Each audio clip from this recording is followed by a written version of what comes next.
Bom dia, pessoal do sexto ano. Eu sou seu professor Milton. Estou aqui mais uma vez para mais uma aula de português.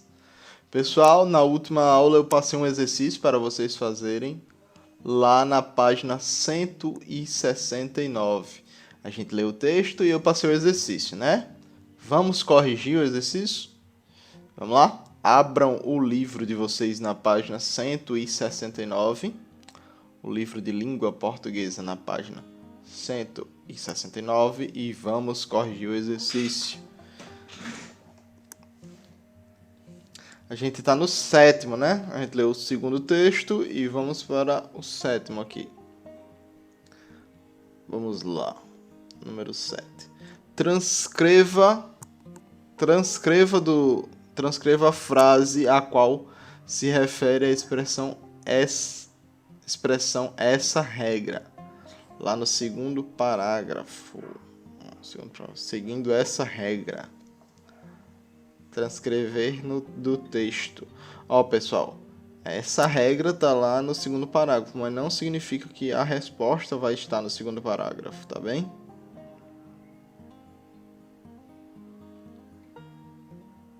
Ó, a resposta é a seguinte, que é qual é essa regra, né? A regra é escolher um local que sirva de base. Para o quê? Para se iniciar a contagem da numeração das casas. Então, escolher um lugar que sirva de base para iniciar a contagem. Número 8. Analisando o segundo parágrafo do texto, responda qual é o adjetivo utilizado para qualificar a cidade de Veneza. No segundo parágrafo, vamos procurar a palavra Veneza ali, ó, logo no começo. Seguindo essa regra, surgem muitas possibilidades na histórica Veneza, na Itália. Histórica, né? Histórica. Letra B. Transcreva a expressão substituída pelo termo esse ponto. A expressão que substitui o esse ponto é o marco zero, tá? Marco zero. Letra C. Na Praça de São Paulo, qual é a referência estabelecida para a contagem das casas? É a Praça da Sé. A gente tem ali no final do segundo parágrafo, ó, a Praça da Sé. Em São Paulo, por exemplo, o início da via é definido como a ponta mais próxima da Praça da Sé. Tá? Vamos para o número 9. De acordo com o texto, o costume de numerar as casas de uma rua,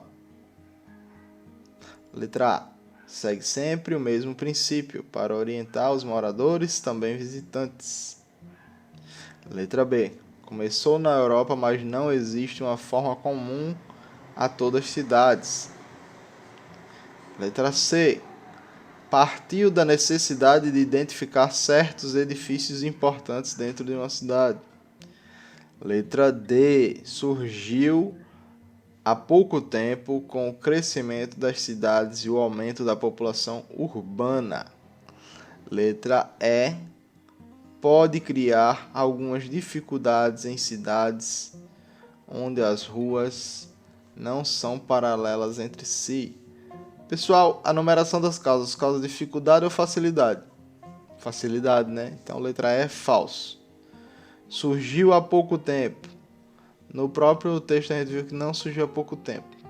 Viu que tinha bastante tempo já essas coisas. Então, letra D, falso. Letra C, partiu da necessidade de identificar certos edifícios importantes dentro de uma cidade. Não vem dizendo isso aí no texto, né? Não vem dizendo isso. Então, falso. Começou na Europa, mas não existe uma forma comum a todas as cidades. Verdadeiro. Isso aqui é verdadeiro. Por quê? Começou na Europa, a gente viu isso aqui no texto. E não existe uma forma comum. Não existe uma fórmula, tá? Simplesmente cada país, cada estado, cada cidade dá seu jeito e cria do jeito que consegue. Então é a letra B, tá? Quem marcou a letra B está correto. Número 10. Segundo o texto, letra A. A contagem começa sempre pela primeira casa da rua, a partir do início da cidade. Letra B. Todas as casas das ruas correm lado a lado, recebem praticamente a mesma numeração. Letra C. É indiferente atribuir às casas números pares ou ímpares, importando apenas o local onde a rua começa. Letra D. Existe sempre um ponto importante em cada cidade que determina como fazer a numeração das casas. Letra E. Nas cidades brasileiras, as ruas partem sempre de um ponto central, para padronizar toda a numeração das casas. Vamos lá. Letra A. A contagem começa sempre pela primeira casa da rua, a partir do início da cidade. Verdadeiro? Não. Não é. Em alguns cantos pode ser, mas não é verdadeiro porque ele vem dizendo sempre.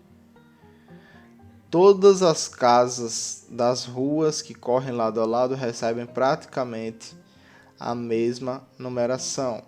Falso também. Não temos isso no texto. Letra C. É indiferente atribuir a casas números pares ou ímpares, importando apenas o local onde a rua começa. Também é falso. Não temos isso no texto.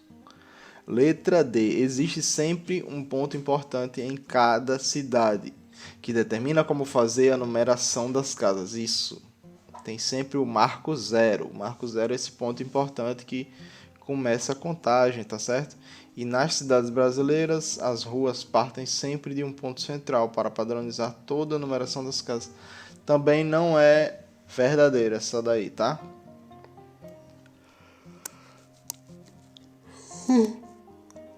Tá. Então, o exercício terminou, tá bem, pessoal? Vamos ler um pequeno texto na página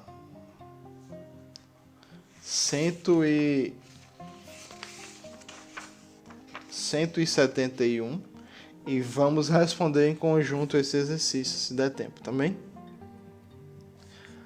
O texto começa na página 170, na realidade, tá bem? Vamos lá. O nome do texto é Que Seres Vivem no Manguezal.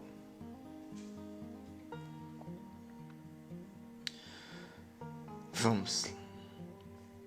Por ser um local abrigado e com muitos nutrientes, o manguezal atrai uma diversidade de espécies de caranguejos, peixes, moluscos, mariscos, aves e até mamíferos.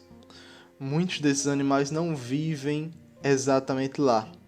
A maior parte usa o manguezal como refúgio ou como local de alimentação. Localizados em regiões tropicais e subtropicais, os manguezais encontram-se numa faixa entre terra e mar e sofrem influência direta do regime das marés.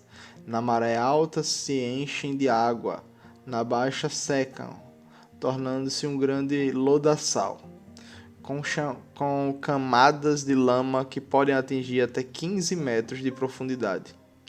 Uma condição indispensável para sua existência é que eles estejam longe da zona de arrebentação do mar, pois a violência das ondas impediria o crescimento de árvores.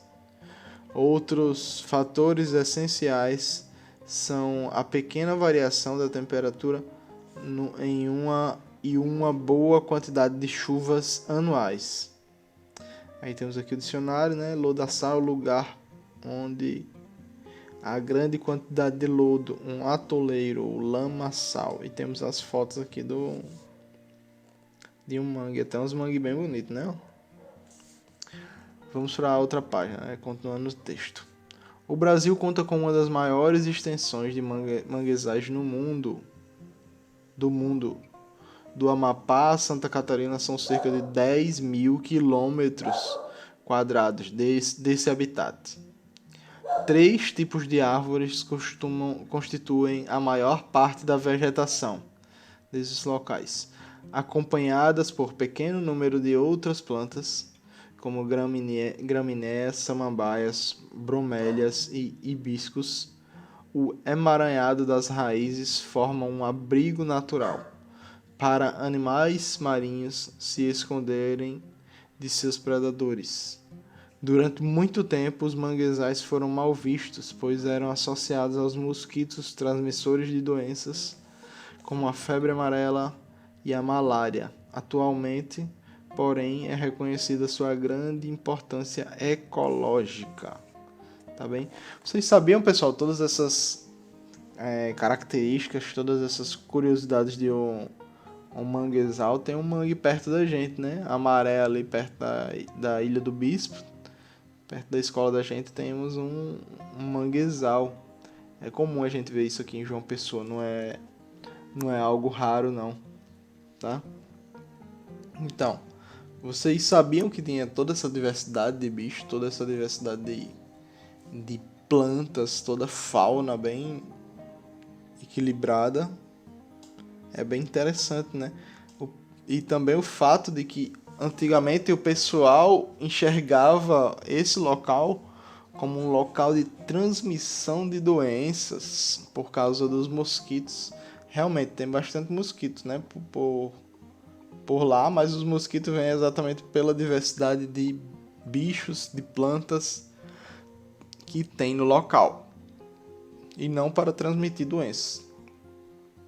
Então, ele é extremamente importante para a manutenção ecológica da gente. O que seria isso? Por que ele é importante ecologicamente falando? Ele é importante ecologicamente falando, primeiramente, pela quantidade de bichos que tem lá, que eles se reproduzindo, as plantas também que tem lá. Em segundo lugar, para trazer benefícios à sociedade. Tem muita gente que tira o seu sustento de dentro do manguezal, aquele pessoal que vende caranguejo, que vende peixe, tá? Tira o sustento de dentro do manguezal. E em terceiro lugar temos as chuvas, porque o manguezal é um ambiente onde chove bastante, é um local. E tendo um manguezal na cidade, não vai chover só no manguezal, vai chover em todo mundo que está ao redor. Então atrai chuvas, atrai essa umidade na nossa cidade, em torno dela, né? Em torno do manguezal. Sempre uma cidade que tem um manguezal é uma cidade que vai chover bastante, tá? Pessoal, a aula vai ficando por aqui hoje, tá bem? Na próxima aula a gente vai ver algum outro assunto, tá? Não vou passar exercício para vocês agora. Então é isso. Fiquem bem e estudem. Estudem, tá bem? Não esperem só por minha aula para estudar. 15 minutos é muito pouco, tá? Esse tempinho que a gente se encontra aqui, isso é muito pouco. Parem um tempo do dia de vocês e estudem. Nem que seja meia hora, tá? Vocês lembram a quantidade de tempo que vocês precisavam parar para estudar lá na escola? Tentem fazer pelo menos um pedaço disso, tá bem? Muito obrigado pela atenção de vocês, pessoal, e até mais.